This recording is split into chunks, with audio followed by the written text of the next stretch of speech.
अस्सलाम वालेकुम, मैं हूं इशफाक खान। एक नई वीडियो के साथ फिर मुखातिब है आपका अपना यूट्यूब चैनल इशफाक हट पेशावर से।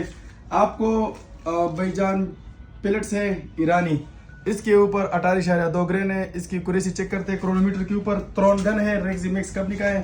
तो आइए आपको इसकी कुरेसी टेस्ट करवाते हैं कि इसकी कुरेसी किस तरह है। त्रॉन गन स्कल कलर में न्यू मॉडल है 2025। इसके ऊपर आपको कुरेसी चेक करवाते हैं।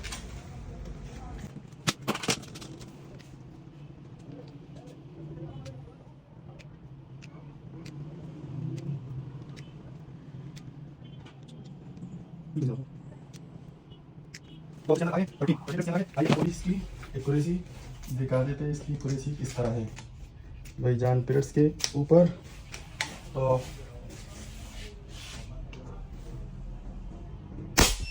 869,